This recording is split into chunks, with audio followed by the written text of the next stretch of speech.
When your organization does an investment, you expect results from that investment. And this should be no different in cybersecurity. That's why at WithSecure, we've been working on outcome-based security where the results of security are aligned with your business goals. You see, all too often, cybersecurity is seen as something which hinders or slows down your operations or your functions, and that's not the way it's supposed to be. Cybersecurity should be the enabler. It should be the part of your operation which enables your employees to be productive and effective and creative. We see growing interest in outcome-based security, and no wonder, because there's a lot of untapped potential in it, as you will soon hear. So, welcome to the stage, Janne, Christine, and Laura, our featured speaker from Forrester Research. Enjoy the show.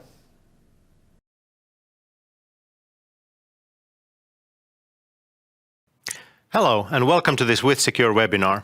My name is Janne Kauhanen, and I will be your host tonight. We've got a great lineup of speakers to talk to you about outcome-based security. First up, we have Christine Bejerasco, the Chief Information Security Officer at WithSecure. Her topic is the current situation in the cyber dimension and why do we need outcome-based security thinking. She will be followed by our guest speaker, Laura Koetzle from Forrester, the Vice President and Group Research Director. She will be presenting the Forrester research on outcome-based security and giving us the theoretical background for what we're talking about today. Without further ado, Christine, welcome to the stage. Thank you, Janne. Hello and welcome to the webinar as well on my behalf.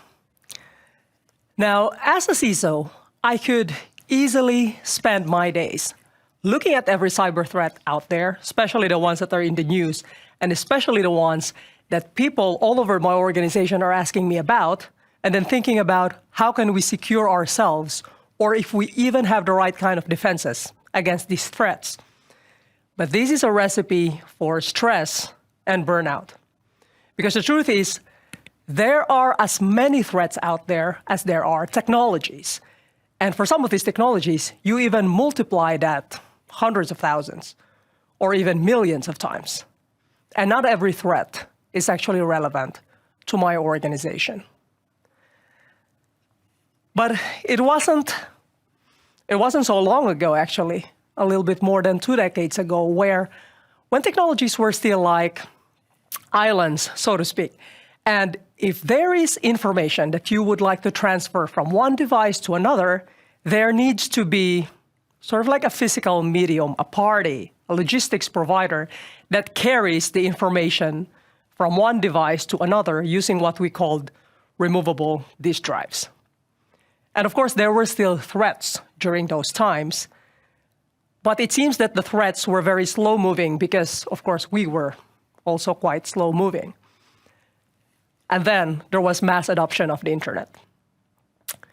And I don't know about you, maybe some of us dinosaurs would probably still remember a time when somebody was visiting online in our homes, and then you pick up the landline phone. And then there's this very peculiar and distinct sound, and you can't even use the phone. So you know that somebody was visiting online. But people can still go offline during those times. And when they went offline, then they were completely disconnected. And more, we wanted more bandwidth, we wanted more speed, and it was given with cheaper and cheaper price tags. Until eventually, today, the real world that we're living in is both physical and digital. And it's really challenging now, the concept of how do you go offline when there are different tech companies who even have the vision of covering this whole planet with satellite connectivity and 5G already coming into play. And of course, our phones every day, we are having them always in our pockets. So the concept of going offline is becoming more and more sort of a remote reality, a remote event that may have happened in the past. And this is the scenario where we really need CISOs. Because probably during the time when things were still offline, I mean, if there were CISOs, then life would be probably pretty boring. But today, in this type of ecosystem, in this type of an environment, well, there are different threats that are coming with these new technologies. And we are even trying to blur these lines even more with concepts such as the metaverse or augmented reality. And the future, if you think about it, is full of possibilities for all of us, including the threat actors. Because what we have seen, so I have been in the cybersecurity industry for around 2 decades, and what we have seen is whenever there are new technologies that are introduced, threat actors are going to find a way to exploit those technologies for their own personal gain. And in the past 20 years, we have experienced the introduction of technologies at breakneck speeds. I mean, today, we are so much better at adopting new technologies than we are at deprecating or retiring old ones. Think about it. If we want to get in a new technology and we want to use a software as a service platform, we can get it in 5 minutes. All you need is a credit card. But if you want to get rid of that server in the basement that is probably some old version of Debian in there, I don't know how many years it would take to actually deprecate that or to totally eliminate that from your organization. So this is what's happening in our organization today. We have so many new technologies that are coming in, and yet the older ones are still around. So think about it for a moment. We have Teams, Slack, Zoom. And then maybe the digital dinosaurs like us who still love our emails, we still have emails in there, and probably this will stick around for as long as we're not extinct. And then for instant messaging, because we like to have our end-to-end encryption, so we have Signal, we have WhatsApp. But then maybe we need a backup, and then we keep our SMS in there. So we just keep on piling all of these things, and calling this a complex ecosystem is actually an understatement. And of course, if technologies come in and they are bringing in new threats that could also play on top of these technologies, then we just keep on piling up all of these new threats as well. So for example, phishing. It has been around, well, for as long as I was here in my career, for 2 decades. But the phishing that we had then was phishing with emails. But today we have phishing with SMS, with a bunch of instant messaging. We have voice phishing. So phishing has expanded into the other technologies that have also been introduced. And there are even threats here that we can see, for example, cryptojacking, which is targeting a concept of currency that didn't exist like 2 decades ago. And crypto mining that's happening on cloud platforms also didn't exist 2 decades ago. So in this scenario where we keep on adding new things and we keep on piling up all of these different threats that we are working with, then the scope of cybersecurity and the scope that CISOs or the head of security within organizations now would need to grapple with just keeps on getting wider. And this is why we need CISOs. But when it comes to cybersecurity, like how have we really viewed this to be? What is the purpose of cybersecurity that we have thought about over these past decades? And essentially, how we have seen this is cybersecurity is kind of like the tax that you need to pay to do business in the digital space. And if you have attackers that are trying to infiltrate your organization, then if we can raise the bar high enough such that it becomes costlier for them to actually infiltrate and attack and compromise the organization than it is to bypass the security that we have, then they might not do it. So it's a game of raising the cost. It's a game of raising the bar. And that's how we have always introduced this as cybersecurity experts. And to be honest, some of this does not resonate really with people in the organization because sometimes it becomes that we need to add an additional layer of security. We need to add an additional product in order to strengthen this layer of security. So sometimes we just keep on adding new products, new cybersecurity products, and then we forget maybe that a product is also software. And software also is technology that will increase the attack surface. And so it adds to the vicious cycle of accumulation of these different technologies that may or may not really deliver towards the goals that the business would like to have. And the challenge with the discussion also came about because, well, a lot of us who are practicing cybersecurity came from really technical backgrounds. And if I look at the past, how this has been for the past 20 years, maybe the model that we started in, like as people who are technical cybersecurity practitioners, has been a threat-based model. Because what happened then was there was a threat, and then you have protection capabilities against these threats. But then again, you have another threat, and then you add another level of protection. And then you just keep on adding this, and then eventually you realize, hey, wait a minute, some of these threats, they have the same behaviors. And maybe you now try to think about, okay, maybe we can build a framework on top of this. And for example, the MITRE attack framework. That's a very useful framework that specifies the techniques, tactics, and procedures that actually the cybersecurity threat actors would then perform. But the challenge with that model is that it's a bit hard to understand as. Like even the technical IT people, they don't really get why we're talking about certain types of attack and how do we protect against those type of attacks. So we shifted towards a model that is more inclusive towards different technical people, which is more of an asset-based model. Because people who are handling the assets of the organization know that, well, there is a way that they need to do protection for these capabilities, they need to patch their software, et cetera, and they would like to take a look at that certain assets have certain protection capabilities. And there are frameworks also that came up for this. For example, Sony will use Cyber Defense Matrix is quite good on this one because you have the full NIST cybersecurity framework on one hand, and then you have the assets of the organization on the other hand, and you have a nice matrix that you can work with. But the challenge with this matrix is that in addition to the fact that it's still quite technical, some of these boxes are actually bigger or deeper than the others. And there's a tendency to maybe turn them into checkboxes. Then we have risk-based frameworks, which many organizations are using today.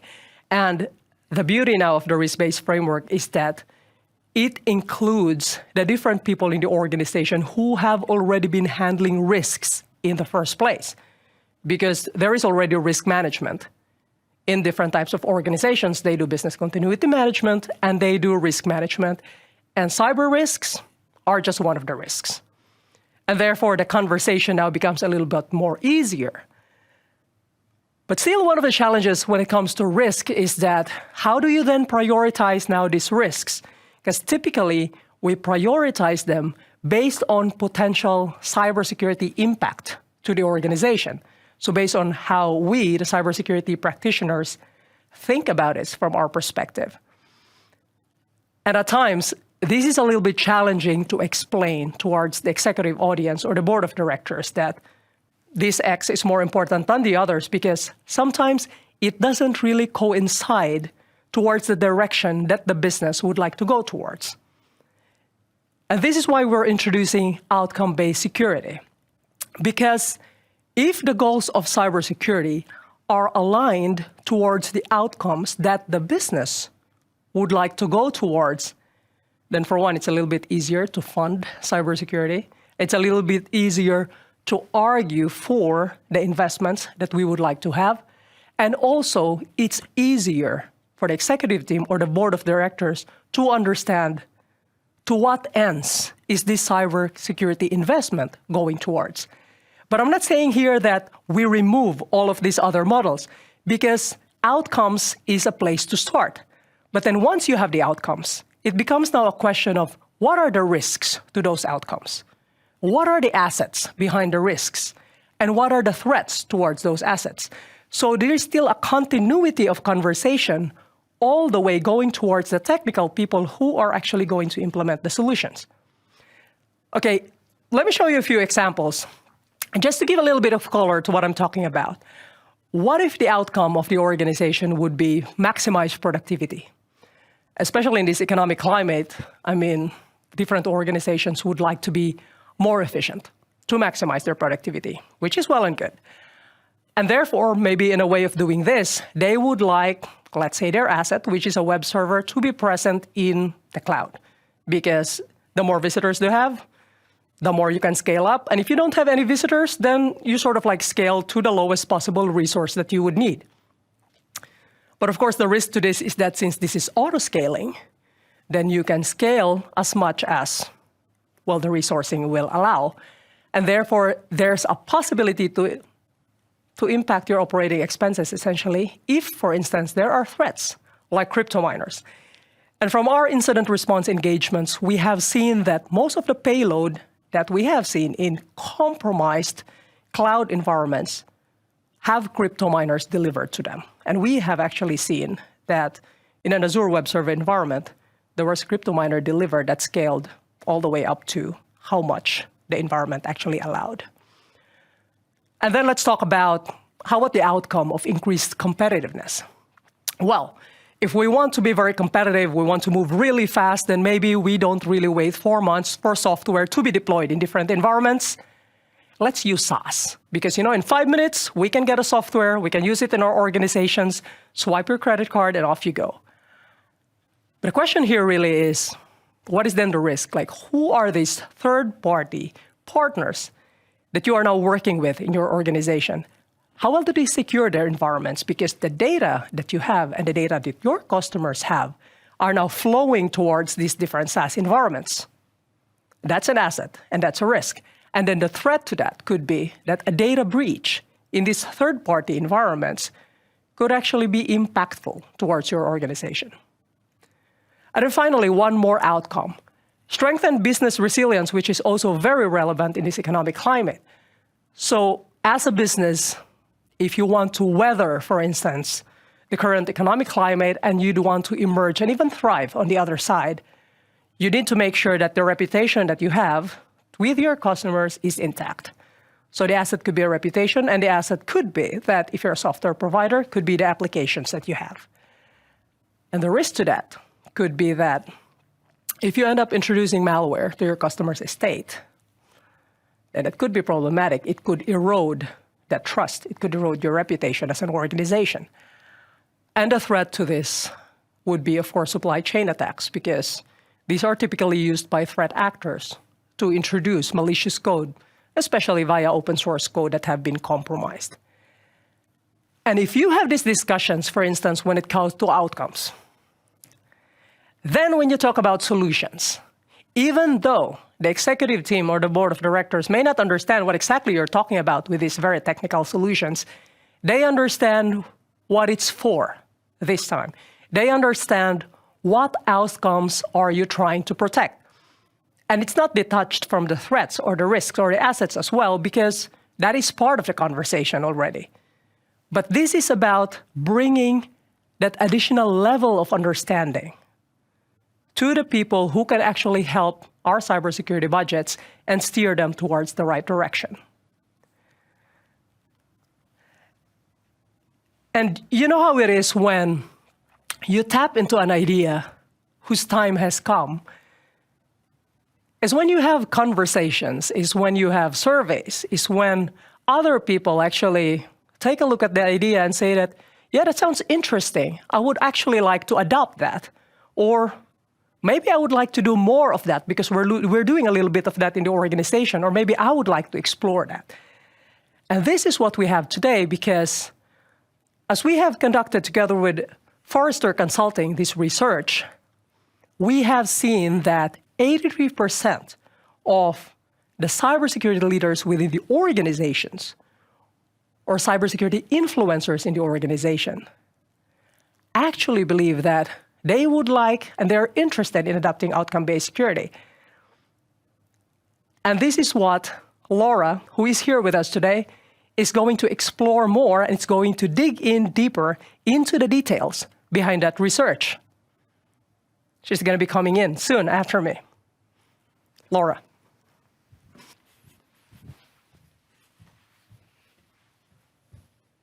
Thanks very much, Christine. So I'm going to be making the case for outcome-based security in a bit more detail. So Christine's already told you that we've got lots of people who are interested in this based on the research that we've done. And like with all good ideas, it sounds really obvious when you actually describe it, right? Why wouldn't we have thought about the outcomes that we wanted as a business, and thus the outcomes that we want in cybersecurity to contribute to those business outcomes? And why don't we just do those things? Well, as with all kind of good ideas that seem obvious once you talk about them, I think it's been challenging for us as cybersecurity professionals to think of everything in this way, simply because we and our businesses didn't have the level of maturity that we needed to actually articulate and construct everything that way and have it actually work. So we did a little research on this, as Christine said, and so I'm going to tell you a little bit about the research and how we did it and what everybody is excited about and what their challenges are, and that will lead us to how do we kind of seize on this idea of outcome-based security and what do we do with it as we go forward. So first, a little bit about the research that we did overall.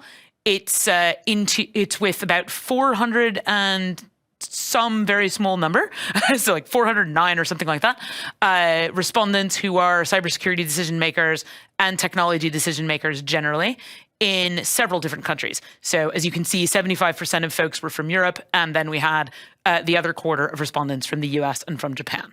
So it gives you a good kind of cross-section of some of the most sophisticated countries in the world of cybersecurity and the firms that are sort of participating in the world of cybersecurity. And if you look at the respondents in detail, the bulk of them are from companies that have between 500 and 5,000 employees. So we're talking mostly about reasonably large entities in all kinds of industries. So what do we know about these survey respondents and sort of the challenges they face and what they're interested in?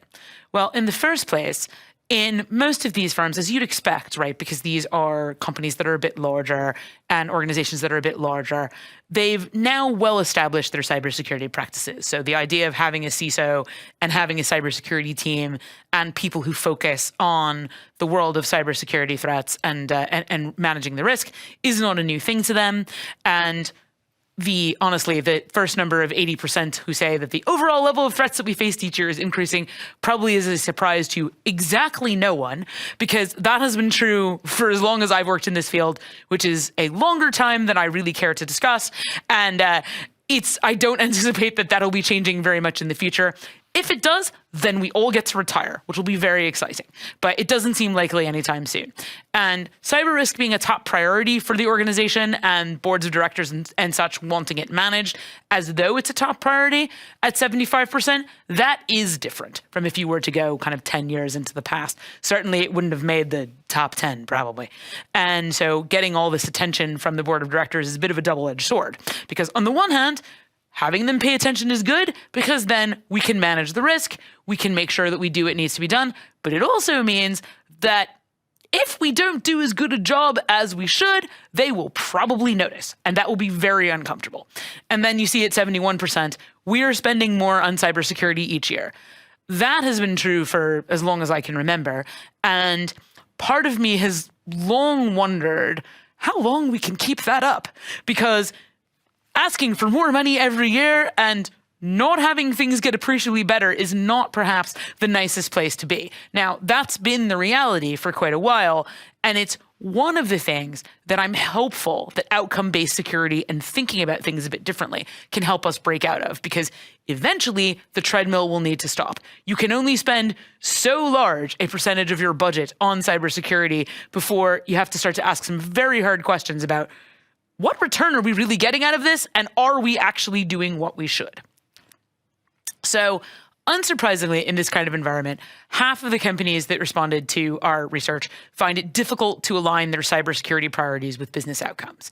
And so I think you can see a bunch of different reasons for this. The sort of first four or so are essentially a statistical tie. So you see managing complexity at the top, and that's one that I am not surprised to see at the top of the list, simply because for all of us who've been in this field for a while, we have been adding new risks and new threats and new technologies and all sorts of things to our environments for as long as I can remember. And those sort of pile up like a slightly unsteady pile of blocks until you end up with a whole load of complexity. And you're trying to do the right thing and manage the risks and the problems and react to the things that come your way, in a useful and effective manner. But that becomes harder as the environment becomes more complex, because you get the standard something happens and it creates a cascading effect that no one expected. And then you have to deal with the consequences of that. So in the list also there you see handling conflicting cybersecurity and business goals, because sometimes you're in a situation where you've got a business that wants to expand and wants to do it really fast. And that creates a whole load of risks and cybersecurity challenges that then, as a cybersecurity leader, it's your job to say yes, and, as Christine said earlier, like, yes, we can do that, but here are going to be the consequences. So we have to decide if we can accept that level of risk, if the mitigations that we think we can manage are going to take it to an acceptable level, or meet somewhere in the middle and all agree that if something bad happens, it's a set of risks that we've accepted, and we're all going to then respond to whatever the sort of immediate crisis is, acknowledging that we had said that we knew this might happen, but the opportunity that we were going after was worth it. So it's a complex environment out there for really any company that's been around for any longer than a couple of years, and aligning what you're doing with cybersecurity with the outcomes that the business is looking for is harder than it should be. But that's the kind of crux of the thing that you need to do if you're pursuing an outcome-based security approach, is to be very clear on, here are the business outcomes that our company or organization is seeking over the next 3 years, 5 years, whatever your typical time horizon is. And then these are the security outcomes that will support or lead to those business outcomes. And so you sort of very explicitly link them together, get all the stakeholders to agree, yes, we've got the right business outcomes, at least as far as we know them right now. Obviously, things change. And we've got the right cybersecurity priorities and outcomes to support those business outcomes. And now we're going to single-mindedly pursue that set of outcomes. And we're going to evaluate all of the decisions that we make in the light of, does this help me advance the outcomes that I am looking for or not? And asking that kind of simple and clarifying question really helps when you've got a really complex environment. You've only got so much resource, you've only got so much investment. So it can help you prioritize which things are worth doing and which things are less important. And so that maybe you could stop doing, because now that our sort of field has reached a level of maturity and complexity, we really do have to ask not just what more should we do, but what should we stop doing? Because otherwise we're going to be sort of continually accreting these layers of sediment of complexity and new technologies and new processes on top of old ones. And that starts to get very rickety, like the tower of blocks that I talked about before. So stopping doing things is almost more important than starting doing new things in an environment like that. So the outcome-based approach connects cybersecurity to the business. And so if you look at all of our respondents who are kind of interested in outcome-based security writ large, in sort of chaining the business outcomes and the cybersecurity outcomes together and then pursuing those and making sure that what you do actually advances those goals, you'll see that they're looking for kind of all the right outcomes that you might expect. So reducing risk, improving customer and partner experience. Now, there's a thing you might not have seen on a list with a bunch of cybersecurity respondents, say, 10 years ago. But it's absolutely essential. If we want our companies to grow and to succeed, we want to make sure that our customers are having a superior experience. And obviously, we want to grow revenue. We want to increase our operational resilience. In an uncertain environment, this is like sort of the worst cliche ever at the moment. You've heard everybody talk about it as ad nauseum, but the reality is we do face a lot of uncertainty in the coming year. And so making sure that we're resilient enough to deal with that uncertainty is actually really important. And of course, improving our governance and our compliance, because in many cases, we are legally required to do so. So good idea to follow those instructions, but also, those things will add to our resilience and make it easier for us to do the things that we want to do and pursue the business outcomes that we're looking for without adding more than is acceptable to our risk level, and sort of thus breaking our risk tolerances. So I thought I'd talk a tiny bit about the Forrester High Performance Security Program model here, because a lot of you are leading security organizations. And so you're thinking about, how do I lead this organization, help my company grow, protect our business, help us do all the things that we need to do, pursue the outcomes that are most important to the business. And this kind of very simple model can help you think about how to do that. And indeed, being outcome-based and outcome-driven helps you kind of brush away the tons of stuff that can clutter up the agenda with sort of day-to-day things, and get you to a place where you can lead an organization in a direction and know that since everybody has agreed on the outcomes that we're pursuing, that gives people the ability to make the right decisions easily, which is, as an information security leader, what you most want.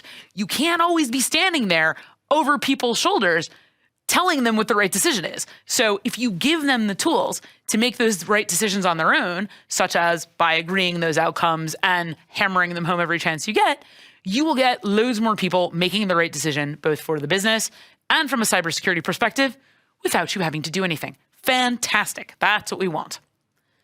So companies really struggle with this. They struggle to assess their maturity, to measure value, and to capture meaningful data. Because one of the things you might ask about being outcome-based is, how do I show that we're actually achieving the outcomes that we agreed on? And I wish I could tell you that that's super simple to do. But when you at least have a reduced set of things that you have to measure progress toward, that does help. So settling on a finite number of outcomes, both from the business perspective and the cybersecurity perspective, and then devoting the measurement resources that you have to that finite number of things can make it easier to do things like measure cybersecurity value and capture consistent and meaningful data, and to understand your current and target state maturity a bit better so that you can continually improve and not miss things. So this is a lot easier to say than it is to actually do, but focusing on that small number of outcomes at least makes it slightly easier, because it's a reduced set of things that you actually have to think about. Outcome-based security unlocks a bunch of benefits as you sort of evolve in your journey towards it. So for the kind of companies and decision makers who are looking to do this, they're already doing it, and so they're kind of expanding or upgrading their adoption of outcome-based security. It's not a product, obviously, but you can think about it that way, should you wish. And those who are planning to adopt it over the next year or so, they're hoping for greater cost control, so to get rid of the expense in depth mentality that a lot of us have fallen into over the years, to reduce their business risk, to proactively support business goals. If you're doing outcome-based security, you're hopefully by definition doing that, and to gain some competitive advantage through increased agility and to gain some commercial flexibility as well. And even if you kind of go to the so-called bottom of the list, you'll see that you still have quite sort of high levels of benefit for things like operational resilience, giving regulators the assurance that you're doing what you're supposed to, and making effective responses to cyber threats, and so on and so forth. So I think there are a whole host of benefits that people are expecting out of outcome-based security. And the good news is those should be achievable. So as you think about what outcomes do you want, how do they connect from the business side through to the cybersecurity side, through to your day-to-day activities, you should see a through line with producing all of these things. So what are the benefits of reducing risk with outcome-based security? Well, there are quite a few of them, and you saw some of them indeed in the data for the benefits that people are hoping to get. So you've got increased resilience, you've got improved productivity because your people can focus on fewer things and doing them really well. You've got enhanced competitiveness, you've got reduced risk, you've got proactive control so that you can actually take things on proactively rather than reacting to the things that come in the door. And you've got an effective response to cyber threats, which of course, as Christine showed in her sort of chart of where we started out in the world of cybersecurity, that's of course the place that we all started, as in bad things are happening, we need to do something about them. That has never gone away, and we don't anticipate it that it will, but thinking about things from an outcome-based perspective makes it a lot easier for you to triage the kind of sorts of threats that are most important and that are most likely to jeopardize the outcomes that you're pursuing.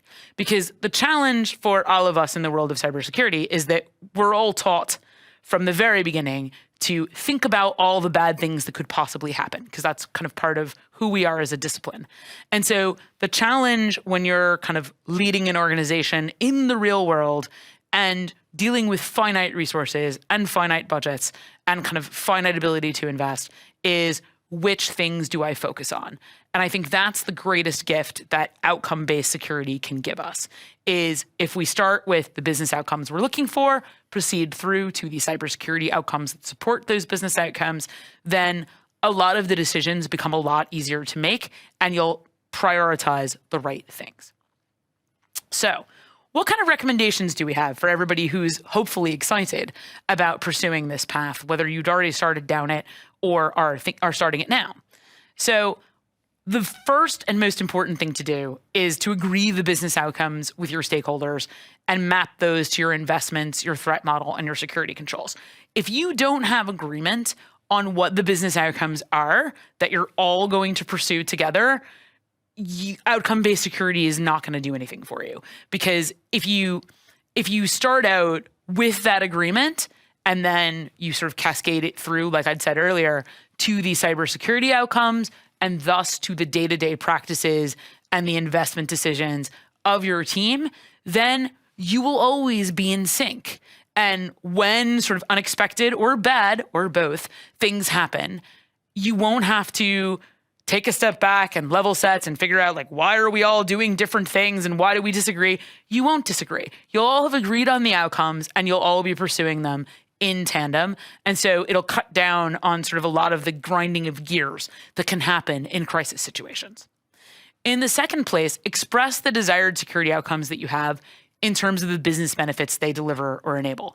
Now, this sounds like very boring advice because for as long as I can remember, we have all in the information security talked about we need to actually speak to the people who are not security people in a language that will make sense to them. And there's a reason we keep saying that.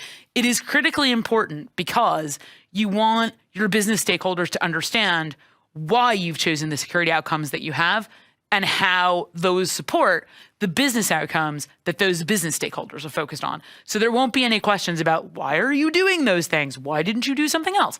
Because that'll all be wrapped into this kind of aligned package. Thirdly, make sure you do some reruns of your security maturity assessments to ensure that your priorities are correlating with the outcomes that you're trying to achieve. So no points for writing down your outcomes and making them all look fabulous and then going off and doing stuff that's unrelated. So evaluating yourself with some frequency and saying, we really prioritizing the things that we said we'd prioritize, or do we just stuff that stuff in a drawer and forget about it, is very helpful so that when you go back to discuss how to revise the outcomes, you won't be in a place where, well, we didn't really achieve any of the outcomes that we set out to achieve by this point, but we'll do better next year, because that's not a very pleasant conversation to have. And prepare your procurement and legal teams for outcome-based security purchasing. Again, does not sound very exciting, but in a world where you're pursuing a set of security outcomes, you want to be buying products and services with an eye towards those outcomes. And so traditionally, procurement contracts for security products and services say, like, you will give me these 12 widgets and I will pay you this much. Or you will give me this box of service and I will pay you this much. If you actually want to cooperate, as you should, with your suppliers in pursuit of outcome-based security, you want contracts that say things like, we are going to pursue this outcome, and so we are contracting with this supplier to do this set of things in pursuit of this outcome, and then you structure the rewards from that contract accordingly. So if you achieve the outcomes, everybody wins. And if you don't achieve the outcomes, then everybody doesn't win. And that's a real difference between how your procurement and legal folks are used to these things operating. They're used to them being, you're going to give us some stuff and we're going to pay you some money. Okay, done. And that contract might last a couple of years if it's for a set of services. This is genuinely very different. So you will need to get their buy-in and make sure that they're working with you on that basis. And a couple more things. Encourage collaboration among all these stakeholders. If you don't talk to each other and you don't work together, then you won't be agreed on your outcomes and you won't achieve them. get rid of technology that does not contribute to your desired outcomes. So we're not quite at the sort of you have too many clothes in your closet, so for every new piece of clothing you buy, you throw a piece of clothing out place in cybersecurity. I would like us to get there, though. And I think in many cases, that should probably be closer to your mode of operation than not, especially if you've built up that big tower of blocks over time. And implement some monitoring so that you can show that you're achieving the desired outcomes. Because if you can't demonstrate that you actually did what you set out to do, you are going to be in a much weaker position at your next kind of conversation about what outcomes are we looking for and how are we going to achieve them and how much money do we need to spend and what kind of resources do we need. So don't forget about the monitoring and measurement. You will absolutely thank me later. So that is pretty much all I wanted to say about outcome-based security. Thank you very much for listening.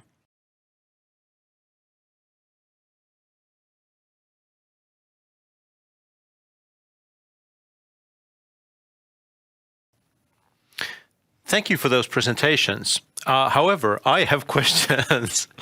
So if outcome-based security will help in connecting sort of the cybersecurity side to the business side, why haven't we done this earlier? Like, what's taken us so long? So the flip answer to that question is because we weren't really paying attention. Yeah. But in all seriousness, right? We're making it sound easy, and it's sort of easy to think about. Like most good ideas, it sounds pretty obvious when someone says it out loud, as I said before. But I think it requires a baseline level of maturity. It requires trust and knowledge on the part of your stakeholders that truthfully we didn't always have, right? And, you know, when you saw sort of Christine build out her sort of timeline of approaches to security that sort of culminated with outcome-based security, she's absolutely right about that, because in sort of the early days of cybersecurity, just getting people to even understand what it was was enough of a challenge and why anyone should care about it. I mean, I vividly remember for years saying, look, I'm a cybersecurity person and it's my job to pour enough cheese sauce on the broccoli so that everybody will actually eat it, at least some of the time. And to overextend my lovely vegetable metaphor here, now we've gotten to the point where people understand that broccoli is good for them. And we still put the cheese sauce on it to make sure they eat it. That's what all these presentations to boards of directors and so on are for. But it took us quite a while to get to a place where, you know, we had the sort of level of trust and engagement from stakeholders to actually get them not to laugh at a thing like outcome-based security, as in security is going to contribute to my business outcomes. Please tell me how that's going to work. Nowadays, people have the kind of experience with cybersecurity to actually credit that. And so it becomes a lot easier of a conversation on, okay, so here's how we do the interlock, and here's how we actually measure what we're doing. Because sort of in the traditional model, right, cybersecurity was all about what you didn't have happen. And it's very hard to measure the absence of anything. And so now that we're a lot more sophisticated and we can say, like, okay, so we're hopefully keeping ourselves safe from cybersecurity incidents and doing all the normal things, but we're also able to show how having more sophisticated levels of data protection or whatever it is actually enables us to do things like serve a new market safely so that we can reach a whole new group of customers who previously it might have just been too risky to try and bring into the fold because too many of them were likely to be fraudulent or, you know, whatever the kind of situation you might be in is. So that's why it's easy to think, like, why didn't we do this ages ago? But there's a lot that has gone into getting us to a mature enough place that we could actually do it. And quite frankly, to build on top of what Laura is saying, is that the evolution of technologies and the associated threats that have now become in such massive volumes have steered us into this position that, like all of the models that we have had in the past, simply don't really work anymore to help steer us towards the future. So we need something that can help bring the stakeholders together in a single conversation and be aligned with the outcomes that we want to accomplish if we are to move beyond this line onwards towards a future where we can effectively address these problems when it comes to cybersecurity. So sometimes like some of these great ideas, when you look back, you always feel like hindsight is 2020 because we should have done that, but maybe this is really clearly the best time for that. Because this is what we're experiencing already today. I mean, not just when it comes to threats, but also with regulations coming into play. Speaking of things we're experiencing today, Laura, I know you're working with a lot of companies. Is this common already, this outcome-based thinking in organizations, or are we just getting to it? I mean, I think it's, at least in principle, becoming more common. I think if you sort of think back to the slides I showed a bit earlier, you have some companies that say they've already adopted it, and that's sort of 25-ish%, and then sort of another chunk that are quite interested and plan to adopt it soon. And I think there's a lot of sort of more business-oriented thinking that has come, thankfully, into the world of cybersecurity over the last several years. And so outcome-based security isn't as big a step as it might have been if you were thinking about cybersecurity in a kind of more technical, conventional frame.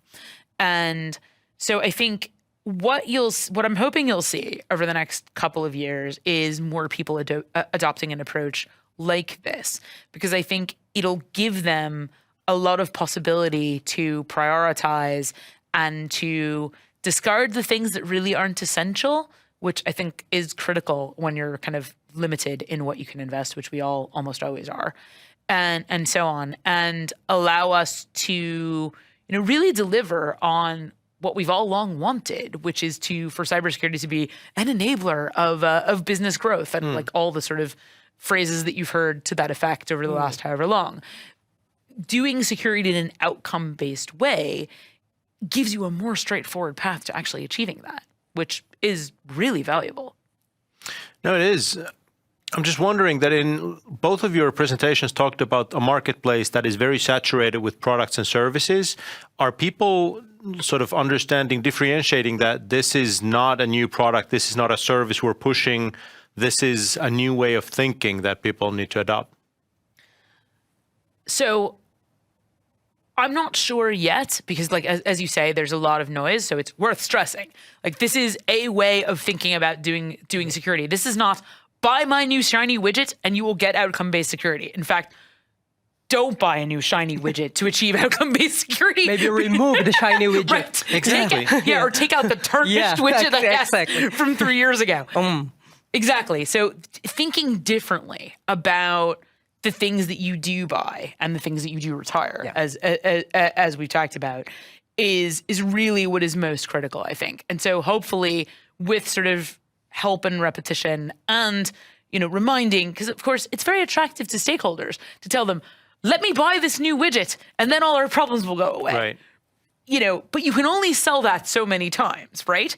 And so for all those sort of cybersecurity leaders who are thinking that probably can't tell them we need yet another widget, this is a great way to make sure that you communicate what you need to do in security in a way that people will be receptive to. Okay. So what will this change, Christine? What will be different 3 years down the road when everybody's thinking outcome-based security, everybody's in that mindset? Well, that's actually, that sounds like a beautiful future if everybody is in that mindset, because if, for example, an organization aligns their business outcomes to the cybersecurity outcomes that they are having, then it means that that organization is steered towards the direction that they are going and actually building, and this is my hope, and actually building things that are secure by design, because these are the things that they are investing towards.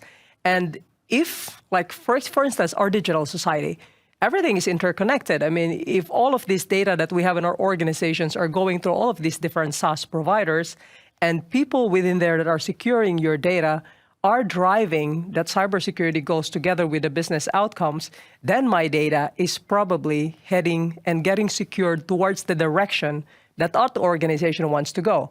Otherwise, I can always move to another provider who probably wouldn't offer the same level of business outcomes versus cybersecurity outcomes.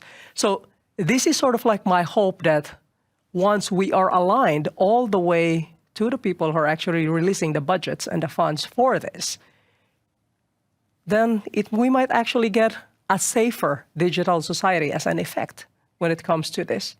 It doesn't always have to be, as Laura mentioned, like you bolt in new cybersecurity capabilities, you can build it into all of these different platforms, all of these different systems, all of these different goals and applications and whatever that supports the business outcomes. And then they are actually built better and more secure. Does that make sense to you? Absolutely. The sort of building the pursuit of these outcomes into the things that you build, and not just in the we are going to procure XYZ cybersecurity product or services, is really the name of the game, because you are building your web application or your kind of new digital physical combined product, and there are absolutely security things that need to be paid attention to in each of those. And so thinking we want to get this product to market, we want 10 million people to sort of be using it in 3 years' time. Well, if the product isn't safe, it isn't secure, you're going to have a bunch of customers who try it and never want to come back again because all the data on their sleep cycle that the digital physical products collected ended up in places where it shouldn't be because you didn't pay sufficient attention to cybersecurity or data protection. So understanding all of these things are connected and thinking about the business outcome and the cybersecurity activities, shall we say, whether they're design activities or features you need to build in or whatever the sort of things are, gets you to the right place and the sort of business outcome that you wanted to achieve, as opposed to the sort of we will achieve a certain level of cybersecurity across our entire estate kind of peanut butter thinking that isn't quite as effective in helping a business pursue the outcomes that it wants to. All right. Well, thank you both for your presentations today, Laura Koetzle and Christine Bejerasco. And thank you everyone for watching our webinar, and good luck on your journeys towards outcome-based security.